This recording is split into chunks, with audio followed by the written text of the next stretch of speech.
तो हेलो बच्चों, क्या हाल चाल। तो आपका स्वागत है मेरे चैनल फिजिक्स का अड्डा में। तो आज मैं फिजिक्स से रिलेटेड बहुत सारे इंपॉर्टेंट टॉपिक्स लेके आया हूँ, जिनको अगर आप प्रिपेयर करें तो जो आने वाले बोर्ड एग्जामिनेशन है CBSE का 6 मार्च को, तो उसमें आप अच्छा परफॉर्मेंस कर सकते हैं। तो वीडियो को शुरू करता हूँ मैं। तो अगर बात करूँ फर्स्ट चैप्टर की, बेसिकली तेरा 70 मार्क्स का हमारा एक क्वेश्चन पेपर होता है, ठीक है, जिसमें अभी 5 सेक्शन होते हैं। तो फर्स्ट सेक्शन में आपके 18 MCQ होंगे, 18 में से भी 16 MCQ होंगे या 15 MCQ होंगे, और 2-3 उसमें सेशन रीजन होंगे। जो बी सेक्शन होता है उसमें करीब करीब 7 क्वेश्चन होते हैं जो 2 मार्क्स के होते हैं, और 1-2 क्वेश्चन में आपको चॉइस मिलेगी। सेक्शन सी की बात करूं तो सेक्शन सी में बेसिकली 5 क्वेश्चन होंगे 3 मार्क्स के। सेक्शन डी में आपके पास 3 क्वेश्चन होंगे 5 मार्क्स के, और उसके बाद आपके पास 2 केस बेस जो हमारे केस स्टडी होती है उस पर बेस्ड आपके पास क्वेश्चन आएंगे, ठीक है, जो भी MCQ बेस्ड हो सकते हैं और लिखने वाले भी हो सकते हैं।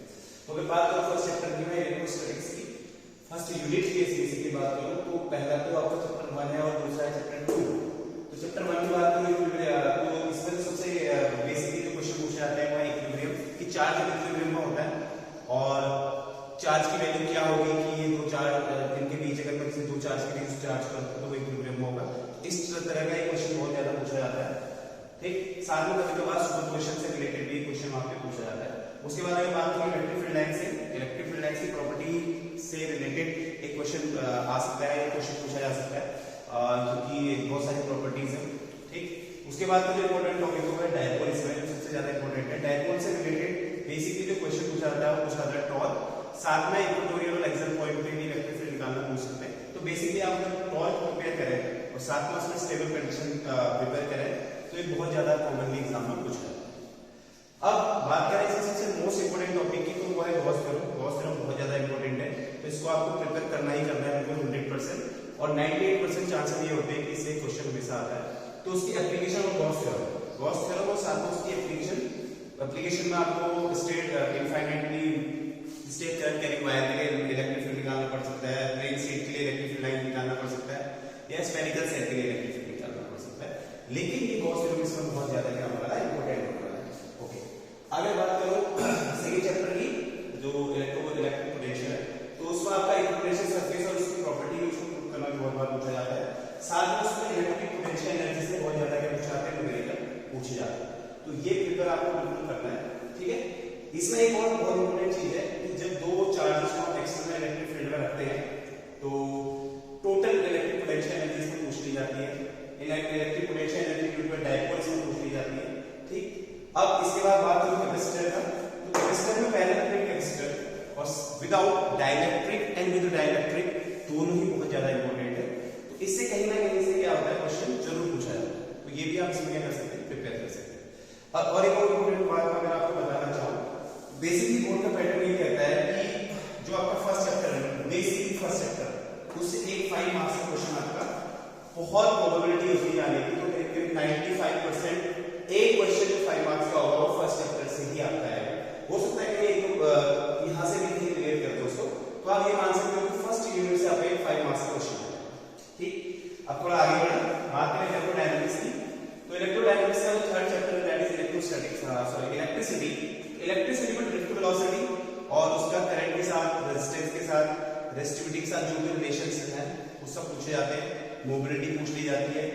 साथ में आपको टेंपरेचर डिपेंडेंस ऑफ रेजिस्टिविटी पूछ ली जाएगी, डिफरेंट मटेरियल्स के लिए, मेटल्स के लिए कैसे बिहेव करता है, मेटल की रेजिस्टिविटी कैसे बिहेव करती है टेंपरेचर, और सेमीकंडक्टर की कैसे करती है, एलॉय की कैसे कर सकती है, सुपर कंडक्टर क्या होते हैं, ठीक। उसके बाद इंटरनल रेजिस्टेंस, उससे न्यूमेरिकल भी बहुत बार पूछा जाता है। साथ में जो उसमें कैरेक्टरिस्टिक ग्राफ्स है सेल के लिए वो बहुत ज्यादा इंपॉर्टेंट है, तो आप उसको क्या कर सकते हैं, प्रिपेयर कर सकते हैं।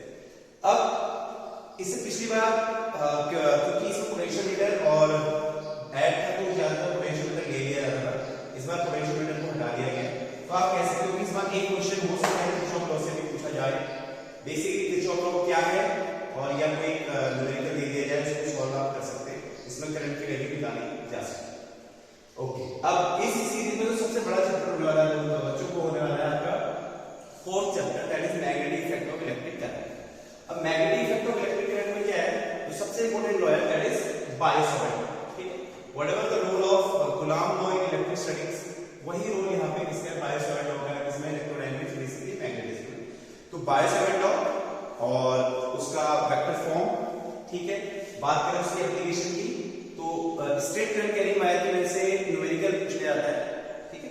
लेकिन कभी-कभी अगर डेरिवेशन की बात करूं तो magnetic field due to current carrying circular coil के सेंटर पे और एक्सल पॉइंट पे पूछा जाता है और उससे एक बार न्यूमेरिकल बनते हैं। लेकिन डेरिवेशन में क्या पूछेंगे, ये पूछेंगे कि सर्कुलर कॉइल के सेंटर पे निकालो मैग्नेटिक फील्ड या एक्सल पॉइंट पे निकालो, ठीक है। ओके, उसके बाद बात करें ampere circular law. Ampere circular law भी बहुत ज्यादा इंपॉर्टेंट है, जो इंपॉर्टेंस वहां पे गॉस लॉ की थी वही यहाँ पे एम्पियर सर्कुलर लॉ। ओके, उसके बाद सोलेनॉइड, क्योंकि टॉरॉइड का सिलेबस से हट चुका है तो सोलेनॉइड का मैग्नेटिक फील्ड निकालना है इनसाइड, ठीक है। और वेरिएशन इसका मतलब मैग्नेटिक फील्ड कैसे वेरी करता है centre to the ends corner, वो पूछ लेते हैं। साथ में इसमें फोर्स का कॉन्सेप्ट ये है कि जब हम किसी मूविंग कॉइल को मूविंग चार्ज जो है मैग्नेटिक फील्ड में रखते हैं तो उसमें फोर्स लगता है, तो उसमें बहुत सारी कंडीशन बनती है, उसमें न्यूमेरिकल भी बनता है और उसमें पाथ भी बनते हैं, तो वो भी बहुत ज्यादा इंपॉर्टेंट है और बहुत बार बोर्ड में पूछा। बात करें उसके नेक्स्ट टॉपिक की, तो पैरेलल और anti parallel current carrying wire एक दूसरे को अट्रैक्ट और रिपेल करते हैं, कैसे करते हैं उसको हम राइट हैंड पाम रूल या लेफ्ट हैंड फ्लेमिंग रूल करके निकाल सकते हैं और उसका न्यूमेरिकल भी पूछ सकते हैं। और साथ में उसमें 1 एम्पियर की डेफिनेशन भी बहुत बार पूछी जाती है। इसमें एक और चीज आती है that is moving coil calorimeter, ठीक है। तो मूविंग कॉइल कैलोरीमीटर में बेसिकली क्या पूछ सकते हैं, इसमें करंट सेंसिटिविटी पूछ सकते हैं आपसे, वोल्टेज सेंसिटिविटी पूछ सकते हैं और क्यों कौन सी हम स्प्रिंग यूज करते हैं या रेडियल मैग्नेटिक फील्ड यूज करते हैं, तो 1-2 मार्क्स के क्वेश्चन बन सकते हैं।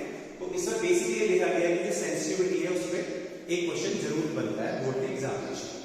ओके, अब बात करें नेक्स्ट चैप्टर की जिसमें हम मैग्नेटिज्म की बात करेंगे। तो मैग्नेटिज्म में सबसे इंपॉर्टेंट जो चीज है कि जो सर्कुलर करंट कैरिंग वायर होता है वो एज ए मैग्नेटिक डाइपोल की तरह काम करता है, तो वो प्रूव करना भी बहुत कॉमनली पूछा जाता है, ठीक है। साथ में इससे ज्यादातर चांसेस जो है जो हमारे पास मैग्नेटिक मटेरियल्स होते हैं लाइक डायमैग्नेटिक, पैरामैग्नेटिक और फेरोमैग्नेटिक, तो उसकी प्रॉपर्टीज, उसकी एग्जांपल्स आपसे पूछे जाएंगे, ठीक है। और जो भी प्रॉपर्टीज को करते हैं वो उसमें पूछे जाएंगे, तो आप इसको इजीली क्या कर सकते हैं, प्रिपेयर कर सकते हैं। बात करें नेक्स्ट चैप्टर की हमारी दैट इज इलेक्ट्रोमैग्नेटिक इंडक्शन। तो उसमें फैराडेज लॉ बहुत ज्यादा इंपॉर्टेंट है, how we can apply the Faraday's law, okay. और साथ में म्यूचुअल सेल्फ इंडक्टेंस का कांसेप्ट भी बहुत ज्यादा इसमें क्या है इंपॉर्टेंट है, ओके। एक और इसमें है, इसमें एक डिवाइस हमारे पास बनती है एसी जनरेटर। तो एसी जनरेटर के एग्जाम्पल बहुत बार पूछा गया है, तो एसी जनरेटर को भी आप आराम से प्रिपेयर कर सकते हैं, बहुत टफ नहीं है, इजी, ठीक है। साथ में इसमें क्या होता है, म्यूचुअल सेल्फ इंडक्टेंस में एक आध न्यूमेरिकल ही पूछेंगे, ज्यादा चांसेस होते हैं कि इसमें न्यूमेरिकल ही पूछा जाता है सेल्फ और म्यूचुअल इंडक्टेंस, ठीक। लेकिन इसमें क्या होता है, पूरा डेरिवेशन, उसकी वर्किंग, ये सब पूछेगा, ओके। अब बात करें नेक्स्ट चैप्टर की जो कि है हमारा अल्टरनेटिव करंट। तो अल्टरनेटिव करंट में बेसिकली एलसीआर सर्किट जो कि बहुत ज्यादा इंपॉर्टेंट है, तो एलसीआर सर्किट पूछा जाता है और उसमें रेजोनेंस की कंडीशन पूछी जाती है कि रेजोनेंस कंडीशन होती क्या है, ठीक। इससे पहले प्रीवियस ईयर्स में उसका रेजोनेंस और क्वालिटी फैक्टर भी थे, लेकिन इस बार वो नहीं है। तो ट्रांसफार्मर में पूछ लिया जाएगा, एक और चीज जो आपसे पूछ ली जाएगी पावर फैक्टर और पावर लेस करंट, ये चीजें इसमें पूछी जा सकती है। बट इसमें क्या है, एलसीआर थोड़ी ज्यादा पूछी जाती है और कई पे आरसी और आरएल जो सर्किट होते हैं उससे न्यूमेरिकल पूछे जा सकते हैं, ठीक है। तो ये आपको प्रिपेयर करना है। तो ये पार्ट 1 क्या है क्वेश्चन बेसिकली, तो इसमें आप इजीली थ्योरेटिकली भी बहुत, अगर जो जिनको लगता है कि वो न्यूमेरिकली थोड़े से वीक है, तो थ्योरेटिकली भी अगर वो करना चाहें इन टॉपिक्स को इजीली करेंगे तो आराम से फर्स्ट पार्ट में आपका 35 और 34 में से अराउंड 26 और 27 मार्क्स आराम से इजीली ला सकते हैं, अगर उनको न्यूमेरिकल का हाई है, डर है कि न्यूमेरिकल उससे नहीं होते, कंफ्यूजन होता है, तो उसमें वो बेसिकली इन टॉपिक्स के लिए जा सकते हैं। तो ये तो रही फर्स्ट पार्ट के बाद, अब बात करते हैं सेकंड पार्ट की। ऑप्टिक्स की अगर बात करूं तो इसमें इलेक्ट्रोमैग्नेटिक वेव्स आता है, उसमें एक छोटा सा क्वेश्चन डिस्प्लेसमेंट करंट से रिलेटेड आ सकता है, तो छोटा सा उसकी डेफिनेशन में मार्क्स में आ जाएगा। पर इसमें जो चीज इंपॉर्टेंट हो गया इलेक्ट्रोमैग्नेटिक वेव्स, उसकी प्रॉपर्टी और उसके जितना भी स्पेक्ट्रम में जितने भी आपके पास रेडियो वेव है, माइक्रोवेव है, इंफ्रारेड है, विजिबल है, ये सब के सोर्सेस आ सकते हैं, इनकी वेवलेंथ रेंज आ सकती है और इनकी प्रॉपर्टीज आ सकती है, जो आएगी बहुत ज्यादा इंपॉर्टेंट है। और यूजेस में ये पूछे जाते हैं कि ये कि दिस इज यूजिंग फॉर, जैसे वाटर प्यूरिफिकेशन की बात करें, water it is used in water purification, ठीक है। तो आरओ एंड यूवी, तो अल्ट्रावायलेट यूज होती है,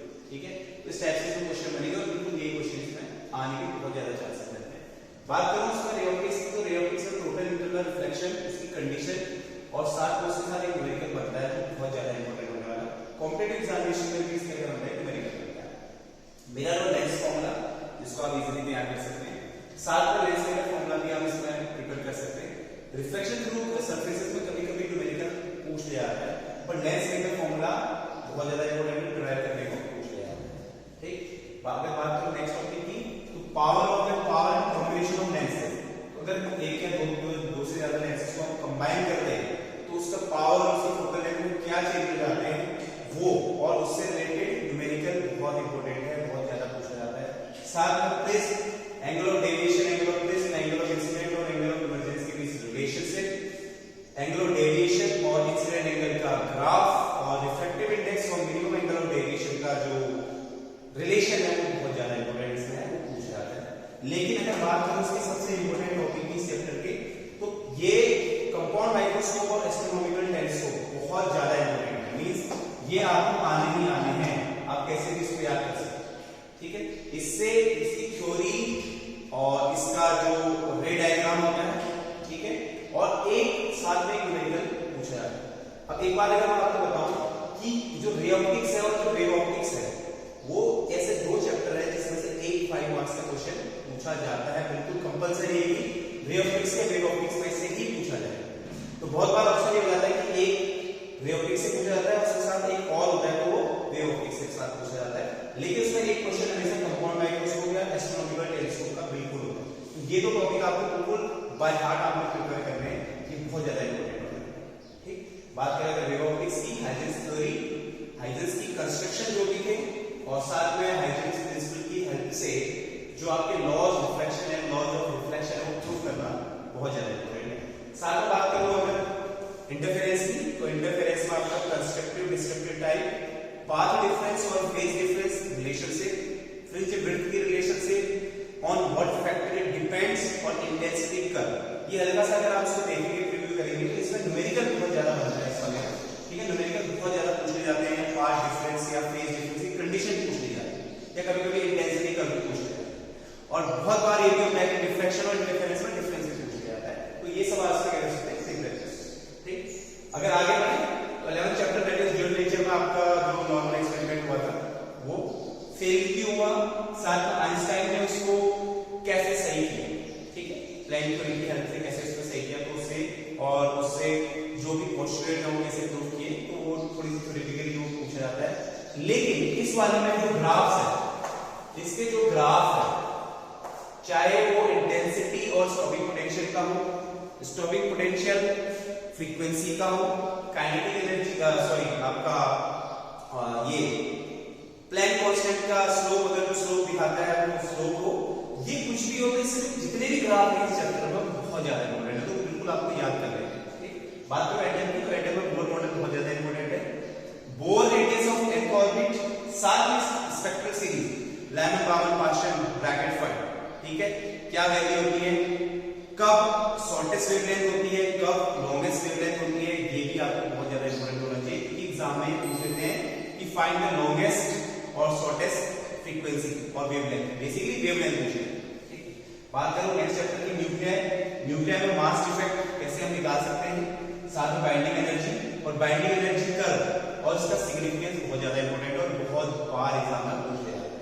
साथ में न्यूक्लियर फोर्सेस, उसकी क्या प्रॉपर्टी रहती है, बहुत बार ये भी पूछा जाता है। ठीक है, तो इसमें आप ड्यूअल नेचर को ग्राफ आपको प्रिपेयर करने है, इसमें बोर मॉडल करना है, इसमें स्पेक्ट्रल लाइन करनी है, अपने एनर्जी से ground state first excited state से एक्साइटेड स्टेट से तो व्हीकल की इलेक्ट्रॉन जंप कर रहा है तो कौन सा ट्रांजिशन होगा, और इसमें काइनेटिक एनर्जी क्या होगी, पोटेंशियल एनर्जी क्या होगी, तो उससे रिलेटेड न्यूमेरिकल इसमें पूछेंगे। बात करूं लास्ट चैप्टर की, जिसका नाम है सेमीकंडक्टर डिवाइसेस, तो क्योंकि ये बहुत छोटा सा चैप्टर है और बहुत चीजें इसमें क्या हो चुकी है ऑलरेडी डिलीट हो चुकी, तो इसमें पीएन जंक्शन बैंड थ्योरी के बेसिस पे पी टाइप और एन टाइप का जो बैंड थ्योरी पे जो डायग्राम बनता है वो, ठीक है, एनर्जी बैंड है, और साथ में आपका जंक्शन में भी जो डिप्रेशन लेयर कैसे फॉर्म होती है, बैरियर पोटेंशियल कैसे फॉर्म होता है, ठीक है, और फॉलोड बाइस रिवर्स बाइस कैसे बनता है, रेक्टिफायर जो इसमें बहुत ज्यादा इंपॉर्टेंट है, वो पूछ लिया जाता है, rectifier, full wave rectifier, half wave rectifier, full wave ज्यादातर पूछा जाता है, तो आप क्या करेंगे, डायग्राम बनाएंगे, उसकी वर्किंग लिखेंगे और वेव फॉर्म बनाएंगे, ठीक है। और एक और इंपोर्टेंट चीज मैं आपको जाते जाते बता देता हूँ कि जो हाफ वेव रेक्टिफायर है उसमें इनपुट फ्रीक्वेंसी और आउटपुट फ्रीक्वेंसी हमेशा इक्वल होती है, जबकि जो रेक्टिफायर होता है फुल वेव उसमें जो आउटपुट में मिलेगा हमें इनपुट का दुगना, मतलब twice the frequency of input हमें वहां पे मिली। तो ये सारे बच्चों सारे वो टॉपिक्स थे जिनको आप अभी भी आज डेट 22 है, तो 10 दिन के अंतराल में भी आप ये सारे टॉपिक्स कर सकते हैं, प्रिपेयर कर सकते हैं, ठीक है। तो जो बच्चे अभी भी न्यूमेरिकल से परेशान हैं और अच्छे मार्क्स लाना चाहते हैं, साथ वो बच्चे जिनको न्यूमेरिकल आते हैं साथ में अच्छे मार्क्स लाना चाहते हैं, तो अगर आप इन टॉपिक्स को जाएंगे लेके जाएंगे तो करीब करीब 60 आउट ऑफ 70 60 प्लस आप इजीली स्कोर कर सकते हैं। तो चलिए मेरी तरफ से आपको सभी को ऑल द बेस्ट। अगर वीडियो पसंद आई तो दोस्तों के साथ इसको शेयर कर दें, लाइक करें और चैनल को भी कर दें